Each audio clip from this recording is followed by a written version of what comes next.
Hello दोस्तों, स्वागत है आपका अपना यूट्यूब चैनल एम के ऑनलाइन यूनिवर्सिटी चैनल में। देखिए दोस्तों, ये ज्ञान बिंदु जीएस एकेडमी का टेस्ट सीरीज है जो 2 मई को हुआ था, मतलब कल हुआ था। इसका आज हम रिवीजन करने वाले हैं। जो आज का सब्जेक्ट क्या है, साइंस एंड टेक्नोलॉजी।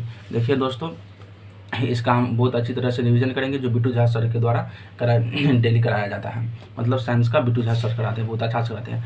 आप जिन भाई लोग बोल रहे थे कि पीडीएफ चाहिए, पीडीएफ हम आपको भेज देंगे। आप मेरे व्हाट्सअप नंबर पर मैसेज कीजिए, मैं व्हाट्सअप नंबर अपने डिस्क्रिप्शन बॉक्स में दे दूँगा। देखिए दोस्तों, अब हम चलते हैं क्वेश्चन पर। पहला क्वेश्चन क्या बोल रहा है, एक कोशिकीय जीव जिसमें प्रचलन हेतु रोम की तरह सिलिया तथा फैलिजिला होते हैं, किस जगत के अंतर्गत आते हैं? ये प्रोटिस्टा के अंतर्गत आते हैं। किसके अंतर्गत आते हैं? प्रोटिस्टा के अंतर्गत। निम्नलिखित में से कौन टिंडल प्रभाव को प्रदर्शित नहीं करता है? मतलब टिंडल प्रभाव को प्रदर्शित नहीं करता है। बिलियन और नंबर जो है टिंडल प्रभाव को नहीं प्रदर्शित करता है। तो जो लवण क्या है, लवण एक जलीय बिलियन है, तो ये लवण हो जाएगा। जो लवण है टिंडल प्रभाव को प्रदर्शित नहीं करता है। निम्नलिखित कथनों पर विचार कीजिए। गतिशील वस्तु के वेग एवं चाल का परिमाण तभी बराबर होते हैं जब वस्तु एक सीधी रेखा में गति करते हैं। बात सही बोल रहे हैं। यदि वस्तु एक सीधी रेखा में गति नहीं करती है तो वस्तु का चाल और वेग बराबर नहीं होते। ये भी सही है, मतलब दोनों सही है, दोनों सही है। कोश की उपाचय सेलुलर मेट्रोबॉलिज्म का नियंत्रण किसके द्वारा किया जाता है? केंद्रक के द्वारा किया जाता है। कोशिकीय उपाचय का जो है नियंत्रण किसके द्वारा किया जाता है? केंद्रक के द्वारा। निम्नलिखित में से कौन गलत है, मतलब असत्य है, मतलब गलत है। द्रवों में ठोस की विलेयता प्रायः ताप बढ़ने पर बढ़ती है और ताप घटने पर घटती है। ये भी सही है। जो द्रव में जो ठोस की जो विलेयता है, ऐसा ही होता है। द्रव में ठोस की विलेयता दाब में परिवर्तन से अप्रभावित रहता है। मतलब द्रव में जो ठोस की जो विलेयता है दाब में परिवर्तन से क्या रहता है? अप्रभावित रहता है। ये भी बात सही है। द्रवों में गैस की विलेयता प्रायः ताप बढ़ने पर घटती है। मतलब द्रवों में जो गैस की जो विलेयता है ताप बढ़ने पर घटती है और ताप घटने पर बढ़ती है। मतलब ये भी सही है। द्रव में गैस की विलेयता दाब में परिवर्तन को अप्रभावित रखती है, नहीं, ये गलत है। देखिए, न्यूमेरिकल है जो सर द्वारा बहुत अच्छी तरह से बताया गया था। 2 सेंटीमीटर ऊंची एक वस्तु अवतल दर्पण से 10 सेंटीमीटर की दूरी पर रखी गई है, तो उसका उल्टा तथा वास्तविक प्रतिबिंब अवतल दर्पण के 20 सेंटीमीटर की दूरी पर बनता है। तो प्रतिबिंब की ऊंचाई कितनी हो, मतलब इसमें ऊंचाई पूछ रहा है। आवर्धन क्षमता ऊंचाई, मतलब इसमें क्या हो गया, अवतल दर्पण है तो भी कितना हो जाएगा? -20 सेंटीमीटर। 20 सेंटीमीटर जो दिया है, मतलब माइनस में होगा, निगेटिव होगा। अवतल है तो यू भी इसमें निगेटिव होगा, -10 सेंटीमीटर। यहाँ कर लिए एम बराबर होता है -b/u। ठीक है। एम कितना है? -b/-u। ठीक है। ये 20/10, एम बराबर 20/10 कट के 2 और 2, मतलब इसका आंसर कितना हो जाएगा? 4 सेंटीमीटर हो जाएगा। निम्नलिखित में से किस संघ के जीवों को ट्रांसन नामक की प्रक्रिया होती है जिसे द्विपार्श्विक शरीर असम्मित हो जाती है? किसे? मोलस्का क्या है? मोलस्का के अंतर्गत है घोंघा जो आप देखे होंगे, जो पोखर आदि में रहता है, सिप, ये सब अंतर आता है। निम्नलिखित कथनों पर विचार कीजिए। सभी क्षारीय धातु कोर इलेक्ट्रॉन की संख्या समान होती है? नहीं, कोर इलेक्ट्रॉन की संख्या समान नहीं हो सकती। सभी क्षारीय धातु के संयोजी इलेक्ट्रॉन की संख्या समान होती है? हाँ, संयोजी इलेक्ट्रॉन की संख्या समान होती है, मतलब केवल 2 होगा। अब आइए 9वां क्वेश्चन पे। अगर समुद्री जल में ध्वनि की चाल 150 मीटर प्रति सेकंड है, तो एक समुद्री गोताखोर को समुद्र के भीतर चट्टान से कितनी दूरी होना चाहिए जिससे वह अपनी निजी प्रतिध्वनि सुन सकता है? 75 मीटर होगा। कितना होगा? 75 मीटर।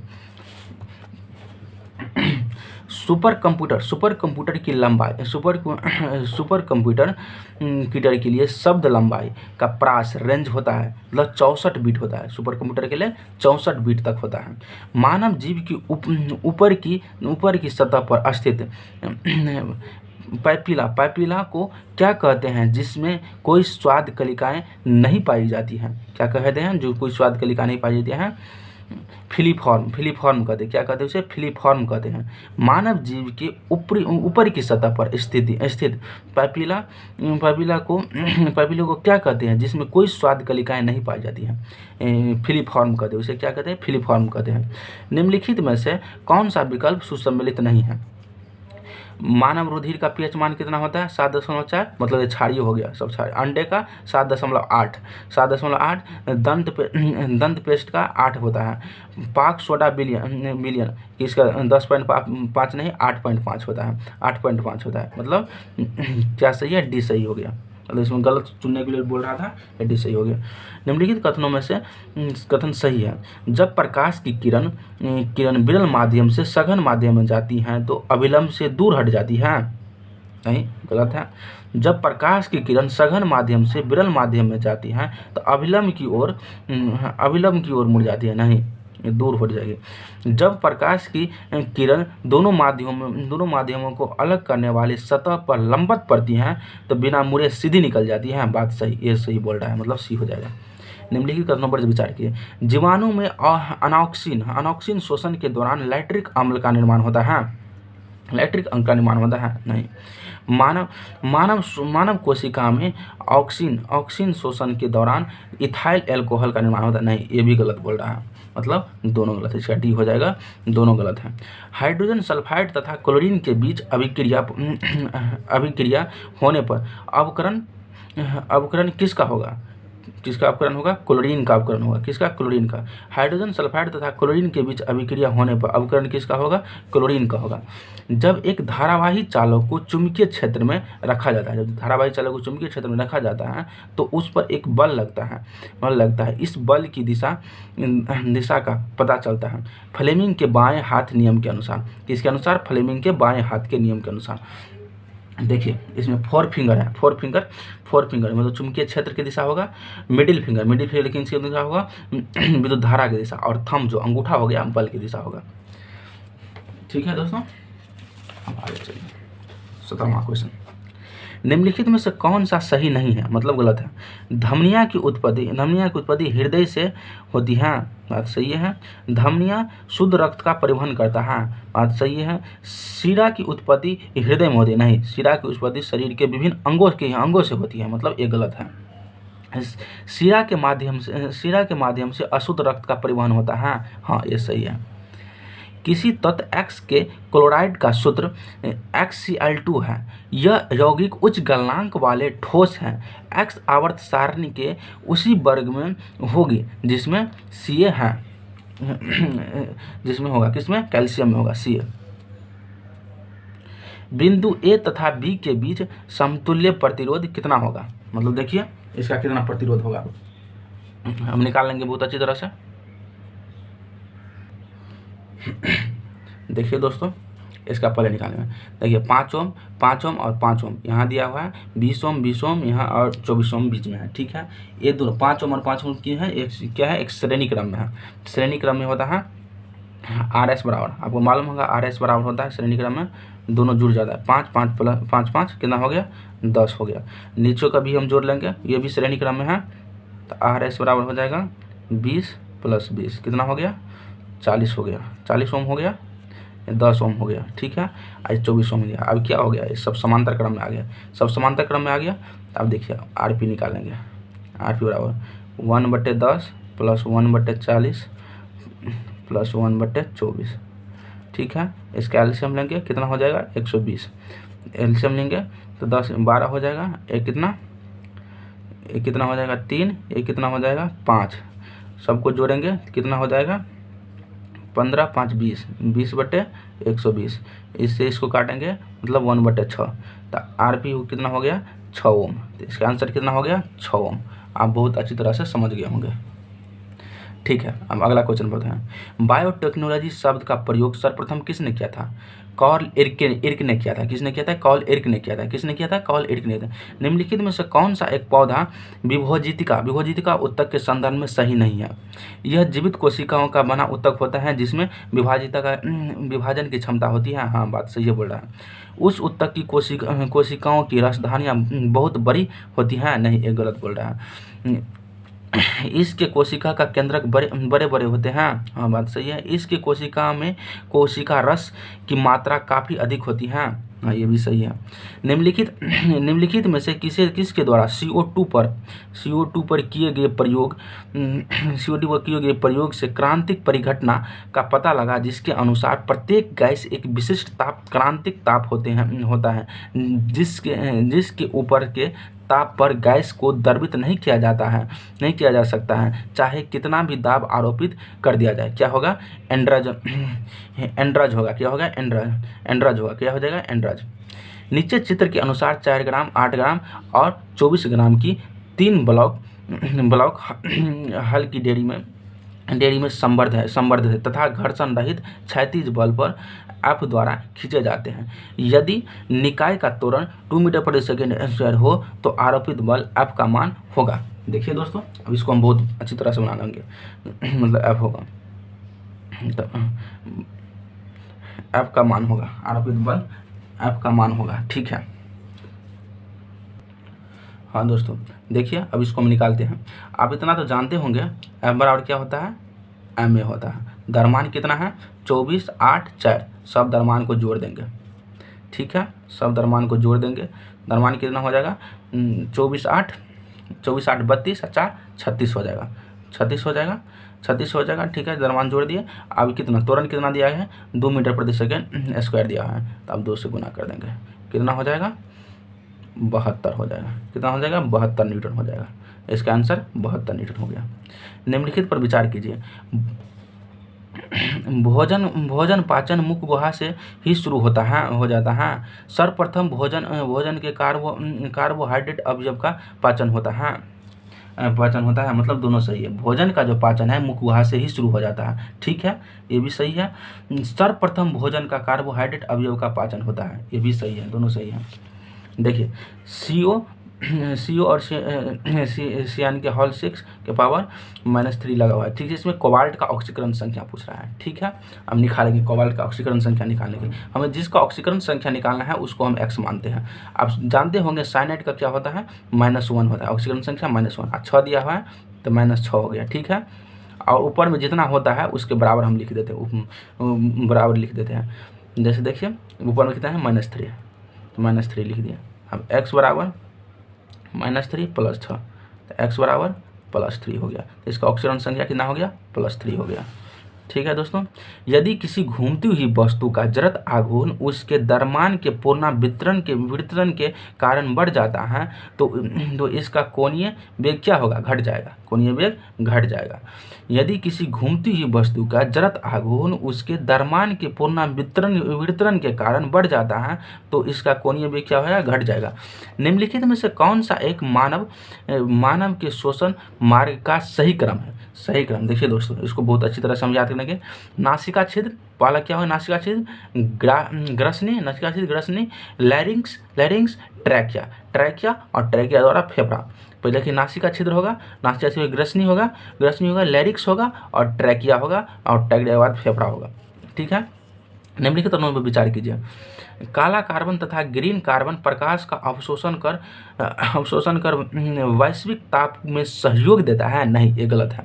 ग्रीन कार्बन तथा ब्लू कार्बन वातावरण से ग्रीन हाउस गैस को कम करने में मदद करती है, ये बात सही है।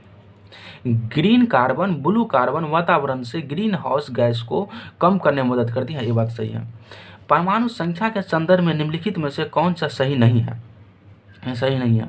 ठीक है, किसी तत्व में एक परमाणु में प्रोटॉनों की संख्या उस तत्व की परमाणु संख्या कही जाती है, ये बात सही है। तो इसी तत्व की परमाणु संख्या, प्रोटॉन संख्या परमाणु संख्या के बराबर होता है। तत्व की परमाणु संख्या उस तत्व के उदासीन परमाणु में इलेक्ट्रॉन की संख्या के बराबर होता है, ये बात सही है। तत्व में जो परमाणु संख्या है उसमें उस तत्व में उदासीन परमाणु की इलेक्ट्रॉन की संख्या के बराबर होता है, ये भी बात सही है। तत्व की परमाणु संख्या केवल उदासीन परमाणुओं में ही इलेक्ट्रॉन की संख्या के बराबर होती है, ना कि किसी आयन में, ये भी बात सही है।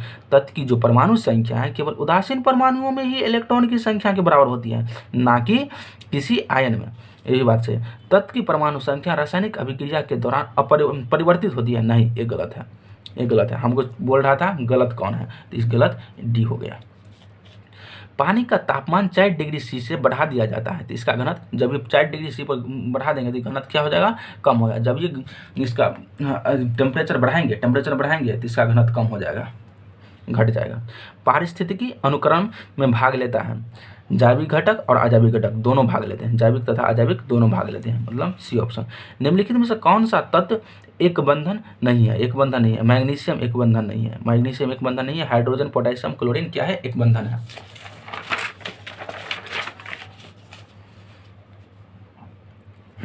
मानव नेत्र, ह्यूमन आई से संबंध में निम्नलिखित कथनों पर विचार कीजिए। कॉर्निया और नेत्र लेंस के बीच का भाग कचाप द्रव का से भरा रहता है, बात सही है। कॉर्निया और नहीं, ये गलत है। कॉर्निया और नेत्र लेंस के बीच का भाग कचाप द्रव से भरा रहता है, नहीं, ये गलत है। क्या है, गलत है। नेत्र लेंस तथा रेटिना के बीच का भाग जलीय द्रव से भरा रहता है, नहीं, ये भी गलत है, मतलब दोनों गलत है। हाइड्रोजन बम के संदर्भ में निम्नलिखित में से कौन सा कथन सही नहीं है? यह एक थर्मोन्यूक्लियर हथियार है, ये भी बात सही है। यह हाइड्रोजन परमाणु के विखंडन, नहीं, परमाणु के विखंडन पर नहीं, परमाणु के संलयन पर काम करता है। हाइड्रोजन परमाणु है, विखंडन पर नहीं, संलयन से बनता है। इससे निकली ऊर्जा का परिमाण में परमाणु बम की तुलना में कई गुना अधिक शक्तिशाली होती है, ये भी बात सही है। जब तक हाइड्रोजन बम का युद्ध में अभी तक कभी इस्तेमाल नहीं किया गया है, नहीं, हाइड्रोजन बम का अभी तक इस्तेमाल नहीं किया गया है। तो इसका गलत ऑप्शन कौन सा होगा, बी हो जाएगा गलत ऑप्शन।